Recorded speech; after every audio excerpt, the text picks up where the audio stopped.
Hi hello வணக்கம் மக்களே. So இன்றைக்கி நம்ம என்ன பார்க்க வரோம் அப்படின்னா எலெக்ஷன் ரிசல்ட் வந்துருச்சு. ஸோ அதில் முக்கியமாக பார்த்தீங்க அப்படின்னா நாம் தமிழர் கட்சி அவங்க வேறு லெவலில் ஒரு என்ன சொல்கிறது சர்ப்ரைஸ் கொடுத்துருக்காங்கன்னு தான் சொல்லணும். ஏன்னா அந்த லெவலுக்கு ஒரு ஓட் பேங்கிங் வந்துருச்சு. ஸோ அவங்க என்னென்னலாம் பண்ணியிருக்காங்க, யாராருக்கெல்லாம் இன்னும் வயிறு எரிஞ்சிக்கிட்டு இருக்கு, யாரெல்லாம் சந்தோஷப்பட்டுக்கிட்டு இருக்காங்க, எந்த மாதிரியான சந்தோஷம், நமக்கு எந்த அளவுக்கு ஓட்டு போட்டவங்களுக்கு எந்த மாதிரியான ஒரு சர்ப்ரைஸ் நாம் தமிழர் கொடுத்துருக்காங்க அப்படின்றது தான் இன்றைக்கி இந்த வீடியோவில் பார்க்க போகிறோம். ஸோ வீடியோ பார்க்க முன்னாடி யாரும் சப்ஸ்கிரைப் பண்ணாமல் இருந்தீங்கன்னா முதல்ல போய் சப்ஸ்கிரைப் பண்ணுங்கள். கூட பெல் ஐக்கானை கிளிக் பண்ணுங்கள். அப்போ தான் நான் போடக்கூடிய வீடியோஸ் அப்டேட் உங்களுக்கு கிடச்சிக்கிட்டே இருக்கும். ஸோ வாங்க வீடியோக்குள்ளே போகலாம்.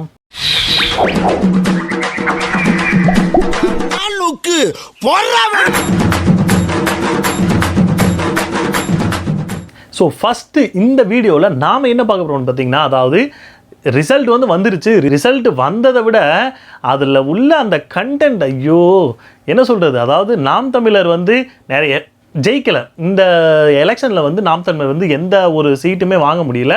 ஆனால் இப்போ அவங்க பண்ணியிருக்கிற ஒரு சாதனை மிகப்பெரிய சாதனைன்னு சொல்லலாம். ஏன்னா நாம் தமிழரை பார்த்தீங்க அப்படின்னா ஒரு தொடர் வெற்றியை தான் அவங்க வாங்கிட்டு வந்துக்கிட்டு இருக்காங்க. என்ன சொல்கிறது, தொடர் வெற்றின்றதை விட ஒரு முன்னேற்றம் தான். ஆரம்பத்தில் 1 இருந்தாங்க, அப்புறம் 5, அப்புறம் 6, அப்புறம் இப்போ பார்த்தீங்க அப்படின்னா 8.1% வர்ற வரைக்கும் வந்திருக்காங்க. இதுவே பெரிய சாதனை தான்.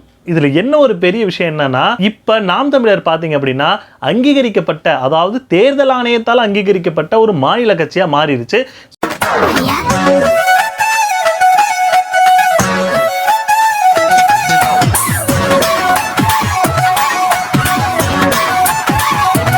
ஓகேப்பா, அது உனக்கு எப்படிப்பா தெரியும் அப்படின்னு கேட்டிங்கன்னா, இப்போ நீங்கள் போய் கூகுளில் போய் தமிழ்நாட்டு பொலிட்டிக்கல் பார்ட்டிஸ் அப்படின்னு நீங்கள் போட்டிங்கன்னா ஃபஸ்ட்லே பார்த்தீங்க அப்படின்னா அங்கீகரிக்கப்பட்ட, அதாவது அங்கீகரிக்கப்பட்ட பார்ட்டிஸ்ன்னு ஃபஸ்ட்டு டிஎம்கே, ஏடிஎம்கே, 3ஆவதாக பார்த்தீங்க அப்படின்னா நாம் தமிழர். இதுவே பெரிய ஒரு சாதனை தான். ஏன்னா யாருன்னு போய் செக் பண்ணாலே அந்த இதில் நாம் தமிழர் இல்லாமல் இருக்க முடியாது. ஏன்னா நாங்கள் தான் பெரிய ஆளுன்னு சொல்லிகிட்டு இருந்த எல்லா கட்சிகளுமே இப்போ அங்கீகரிக்கப்படாத கட்சிகளாக கீழே போய் இருக்காங்க. ஸோ இதிலேருந்தே தெரிஞ்சுக்கலாம் அவங்க எந்த மாதிரி ரூட்டில் போயிட்டு இருக்காங்க, நாம் தமிழர் எந்த மாதிரி ரூட்டில் போயிட்டு இருக்காங்கன்னு. அந்த பாயா இருக்கணும்டா ஒரு இதில் அங்கீகரிச்சிட்டாங்க. ஸோ அப்போ அங்கீகரிச்சாங்கன்னா எவ்வளோ ஓட்டு தான் வாங்கினாங்க அப்படின்னு பார்த்தீங்கன்னா 35 லட்சத்துக்கும் மேலே நாம் தமிழர் தனிச்சு, யாரோட கூட்டணி இல்லை, எந்த விதத்துலையும் சமரசம் கிடையாது, எல்லா விதத்துலேயும் மக்களுக்கு எந்த மாதிரியான விஷயங்கள் தேவைப்படுதோ அது எல்லாத்தையும் சொல்லி மக்கள்கிட்ட நேரடியாக போய் ஒத்த ரூபாயை சேர்த்து அவங்கள்ட்ட போய் எல்லா விஷயத்தையுமே சொல்லி அவங்கள்ட்ட இருந்து ஓட்டு வாங்கி இப்போ 35 லட்சத்துக்கு வந்திருக்காங்க. ஸோ இதுக்கு முன்னாடி பார்த்தீங்க அப்படின்னா 30 லட்சம் ஓட்டு வாங்கியிருந்தாங்க. இப்போ 35 லட்சம் ஓட்டு வாங்கியிருக்காங்க. ஸோ இதுவே மிகப்பெரிய சாதனை தான். இது நம்ம லிஸ்ட்லேயே இல்லையே அடேங்கப்பா. ஏன்னா இதுக்கு முன்னாடி நிறைய பேர் சொன்னாங்க, இவ்வளோ ஓட்டு வாங்கியிருக்காங்க, நாடாளுமன்ற தேர்தலில் வாங்கிட முடியுமான்னு. இப்போ நாடாளுமன்ற தேர்தலையும் வாங்கி காட்டிட்டாங்க. இப்போ மூஞ்சி எங்கே தூக்கி வச்சுப்பாங்கன்னு தெரில. நோ சூடு நோ சரணை. ஸோ இப்போ 35 லட்சம் வாக்கு வாங்கினதுனால நாம் தமிழரோட பர்சன்டேஜ், அதாவது அந்த ஓட்டு பர்சன்டேஜ் எவ்வளோன்னு பார்த்தீங்கன்னா 8.1க்கு மேலே போயிடுச்சு. அதாவது 2 தாண்டி போயிட்டு இருக்கு. ஆனால் எலெக்ஷன் கமிஷன் என்ன சொல்லியிருக்காங்கன்னா, ஒரு மாநில கட்சி அங்கீகரிக்கணும் அப்படின்னா 8%க்கு மேலே நீங்கள் ஓட் பேங்க் வச்சுருந்தா மட்டும்தான் மாநில கட்சியாக அங்கீகரிக்கப்படும். இப்போ அதையுமே தகர்த்தாச்சு. ஸோ இப்போ அங்கீகரிக்கப்பட்டுருச்சு. ஸோ இனிமேல் யாருமே சொல்ல முடியாது. ஏன்னா ஏற்கனவே நாம் என்ன யோசிச்சிருந்தோம்னா ஒரு 10%க்கு மேலே வரும் அப்படின்னு சொல்லி நாம் அசம்ப்ஷன் பண்ணி வச்சுருந்தோம். பட் கடைசி நேரத்தில் சிம்பிளையும் தூக்குனானுங்க, புதுசாக ஒரு சிம்பிள் கொடுத்தானுங்க. இவங்கள்ட்ட ஆல்ரெடி இந்த விவசாய சின்னத்தை ஏதோ ஒரு கிறுக்கு பாயிண்டை கொண்டே கொடுத்து விட்டு அவங்களுக்கு ஜால்ரா போட்டு இப்போ அவங்க எங்கே இருக்காங்கன்னு கூட தெரில. ஆல் அட்ரஸ் இருக்காங்களா இல்லை கடையை சத்திட்டு மறுபடியும் வடநாட்டு பக்கம் போயிட்டாங்களான்னு இப்போ வரைக்குமே தெரில. ஆனால் அவங்களும் கொஞ்சம் ஏதோ 1-2 வாக்கு பிரிச்சானுங்க தான் நினைக்கிறேன். ஸோ இப்பெல்லாம் அவங்க கிடைக்கின்றோம் வச்சு ஓட்டி எடுத்துடணும் அவனுங்கெல்லாம். அவ்வளவு வெறி மாப்பிளைக்கு உங்களுக்காக மாமா. சரி, என்னத்தையோ பேசிக்கிட்டு எதுக்கு அவங்கள பற்றி பேசிக்கிட்டு. முக்கியமாக இந்த ஒரு தேர்தலில் பார்க்க போனோம் அப்படின்னா நார்மலாக நாம் தமிழர் பணம் கொடுக்க மாட்டாங்க. குவாட்ரு, பிரியாணி, எந்த ஒரு பொருட்களோ எதுவுமே இலவசமே கொடுக்க மாட்டேன்னு சொல்லுவாங்க. பட் தேர்தலுக்கு ஓட்டுக்கு எந்த ஒரு பரிசுமே கொடுக்க மாட்டோன்றது தெளிவான ஒரு மைண்ட் செட்டில் தான் இருந்தாங்க. ஸோ அந்த இப்போ வின் பண்ணியிருக்காங்க. நிறைய பேர் சொல்லுவாங்க பணம் கொடுத்தா ஓட்டு போடுவாங்கன்னு. பணம் கொடுக்காமலேயே ஓட்டு போடுறதுக்கு 35 லட்சம் பேர் இருக்காங்கன்றத இந்த தேர்தலில் வந்து காட்டிடுச்சு. ரொம்ப குஷியோ. நார்மலா மற்ற கட்சிக்காரங்களாம் கோடி கோடியா இறைச்சி வாங்கக்கூடிய ஒரு ஓட்டுகளை 2 கோடி கூட, அதாவது 1 கோடி கூட முழுசா செலவு பண்ணாம அவ்வளோ பணம் கூட இல்லாம அதை மட்டுமே வச்சு இவ்வளவு வாங்க முடியும்னா இதுவே பெரிய சாதனை இல்லையா? இப்போ பார்த்தீங்க அப்படின்னா, அதாவது எல்லா 35 லட்சம் ஓட்டு வாங்கியிருக்காங்க. இதில் எந்த வேட்பாளர் வந்து ஃபஸ்ட்டு வந்திருக்காங்க, அதாவது அதிக ஓட்டு வாங்கி வந்திருக்காங்க பார்த்தீங்கன்னா, நாம் இருக்கக்கூடிய சிவகங்கை சீமையில் இருக்கக்கூடிய அந்த ஒரு பெண் வேட்பாளர் எழிலரசின்றவங்க தான் ஃபஸ்ட்டு அதிகமான ஓட்டு, அதாவது 1,62,000 ஓட்டுகளுக்கு மேலே வாங்கியிருக்காங்க. ஸோ இவங்க தான் நாம் தமிழரில் போட்டியிட்ட எல்லா கேண்டிடேட்டை விட அதிகமான வாக்கு வாங்கினவங்க. மற்ற மோஸ்ட்லி எல்லாருமே இருக்காங்க. அவங்கெல்லாம் பார்த்தீங்க அப்படின்னா 12 பேர் 1 லட்சத்துக்கு மேலேயும், அதுக்கு கீழே வரக்கூடியவங்களா 90,000 80,000 நிறைய வாக்கு வாங்கியிருக்காங்க.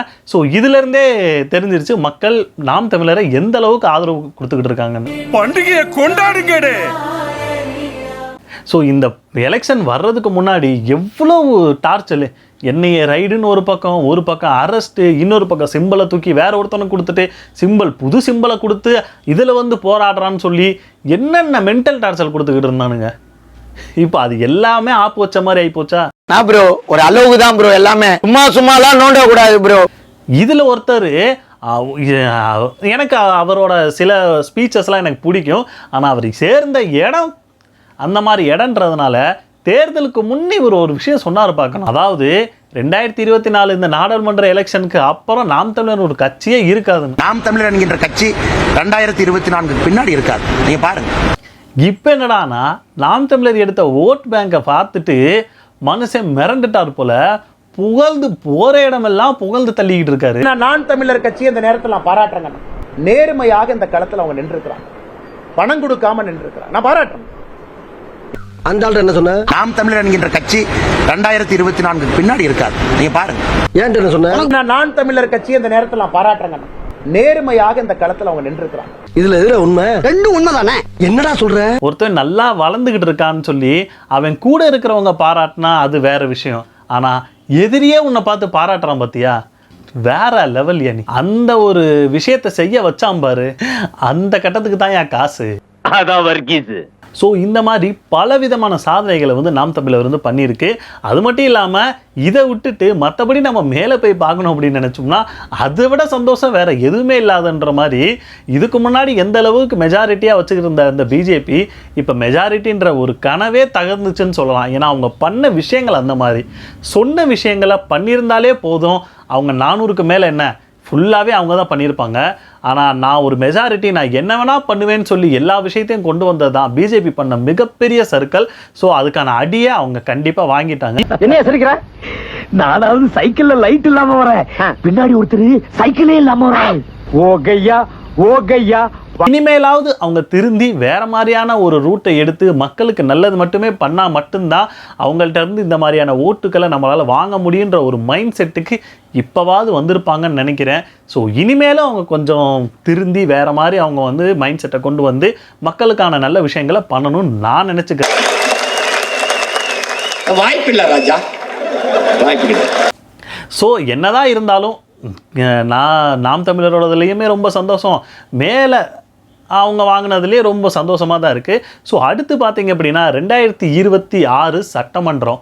ஸோ சட்டமன்றத்தில் நம்ம சொல்லவே வேணாம், நாடாளுமன்றத்திலே இந்த போடு போட்டாச்சு.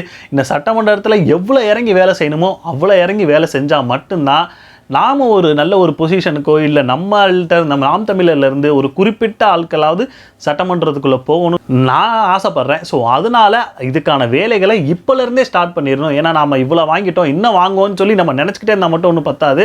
ஸோ இனிமேல் எவ்வளோ எந்த அளவுக்கு உழைக்கணுமோ அந்த அளவுக்கு அவங்க உழைச்சா மட்டும்தான் இன்னும் நம்ம வந்து மேலே வர முடியும். ஸோ இந்த வெற்றியை கொண்டாடுறது மட்டும் இல்லாமல் இனிமேல் பெறக்கூடிய வெற்றிக்கு எந்த அளவுக்கு போராடணுமோ அந்த அளவுக்கு நம்ம போராடணும். ஸோ நாம் தமிழர் வாங்கின இந்த மாதிரியான ஓட்டுகள் இந்த அங்கீகரிக்கப்பட்டது, இதை பற்றி நீங்கள் என்ன நினைக்கிறீங்க அப்படின்னு சொல்லி கமெண்ட் செக்ஷனில் கமெண்ட் பண்ணுங்கள்.